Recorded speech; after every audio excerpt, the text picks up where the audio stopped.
Hey everyone, welcome to Bible History Journey. Wherever you're watching from, whether it's the USA, the UK, Canada, Europe, Africa, or Asia, thank you for being here. Today, we're uncovering a story that connects two powerful moments in history, Passover and Easter. Most people think they're separate, but what if they're part of the same story? Let's walk through it together. If you enjoy stories like this, where history and the Bible come together in a real way, go ahead and hit subscribe. And if this video got you thinking, drop a comment below. I'd love to hear your thoughts.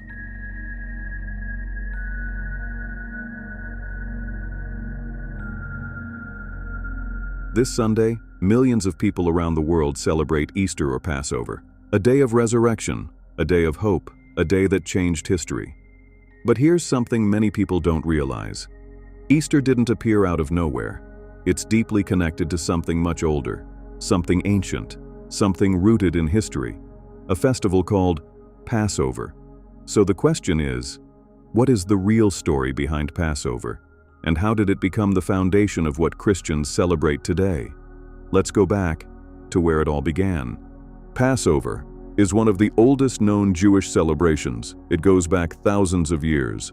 Most people connect it to the story of Moses when the Israelites were freed from slavery in Egypt. It's a story of deliverance, protection, and a night when something powerful happened. According to tradition, this event is remembered every year, on a specific day in the Jewish calendar. And right after Passover comes another important moment, the Festival of Unleavened Bread, a simple detail, but full of meaning. Because when the Israelites left Egypt, they didn't have time to wait. No time for bread to rise, no time to prepare, just urgency, movement, and freedom. But what if the story we know today was only part of a much bigger picture? Let's go to Egypt, but not the Egypt of Moses.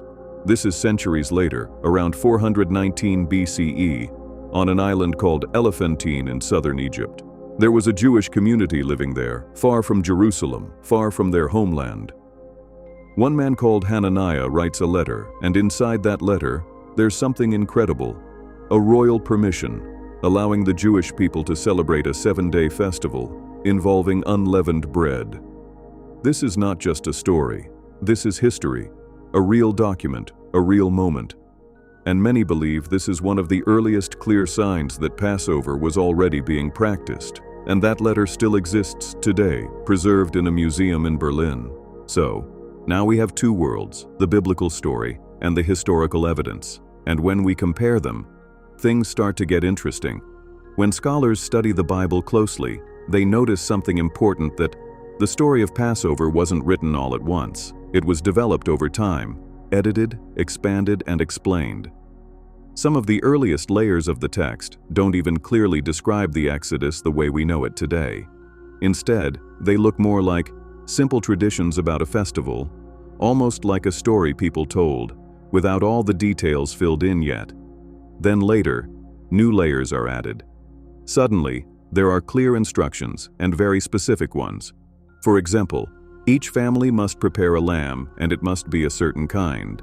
It must be cooked in a certain way, it must be eaten quickly, and then comes one of the most powerful images: blood on the doorposts.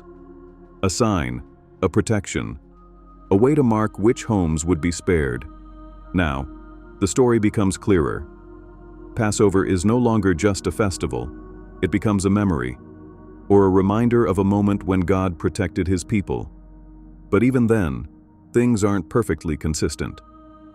Different parts of the Bible describe the ritual differently. In one place, the lamb is roasted. In another, it sounds like it could be prepared another way.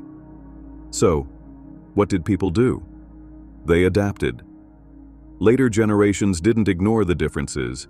They tried to combine them, to make them work together. And this tells us something very special. People weren't just following tradition.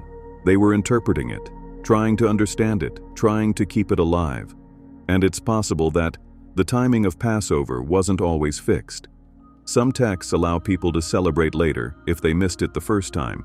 Others suggest not everyone was participating consistently. At those times, leaders had to call people back to remind them to celebrate. In other words, Passover wasn't always universal, it wasn't always automatic. It was something people had to choose, again and again. And then there's another shift, where it was celebrated. At first, Passover was something families did at home, inside their own houses, a personal, family-centered event. But later, it becomes centralized. People are told to celebrate it in one specific place, a sacred location chosen for worship. This reflects a bigger change, and religion itself was becoming more organized. So when we step back, what do we see? We don't see one single fixed tradition. We see a living story, a tradition that grew over time, shaped by history, shaped by people, shaped by changing circumstances. This means that Passover wasn't just created, it was built. Now, here's where everything connects, because centuries later, Passover would take on a new meaning, a deeper one.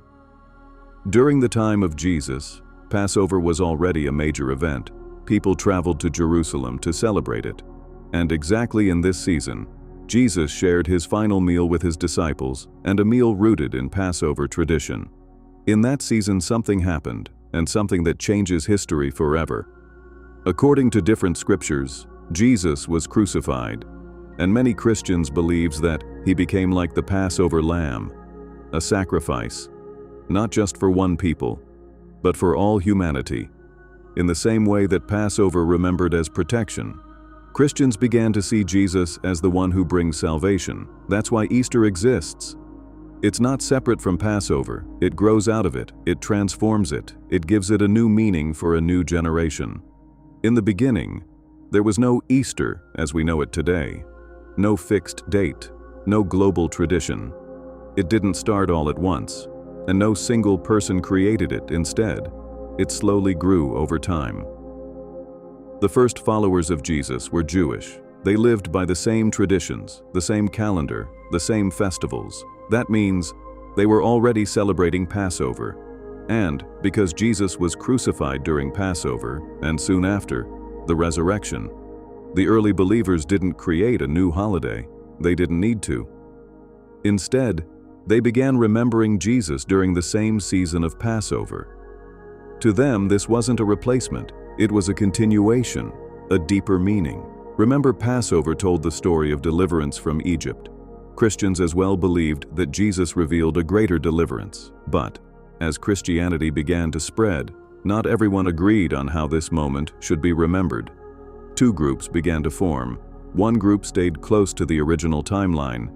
They celebrated on the exact same day as Passover, the 14th day of Nisan, no matter what day of the week it was. For them, accuracy mattered. The other group chose a different path. They focused on the resurrection.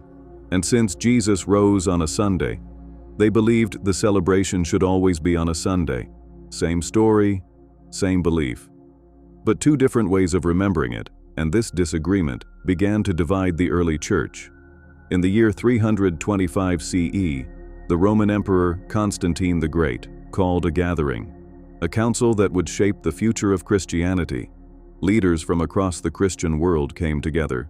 They debated, they discussed, and finally, they made a decision. From that moment forward, the celebration would no longer follow the Jewish Passover calendar.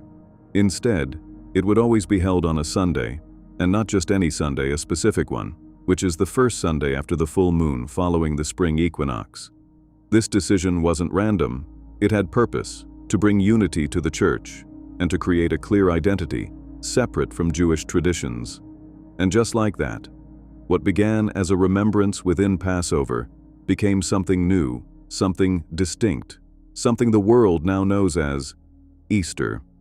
Thank you so much for watching. If this story meant something to you, don't forget to subscribe, share it with someone, and leave your thoughts or suggestions for the next episode in the comments. I'd love to hear from you. God bless you.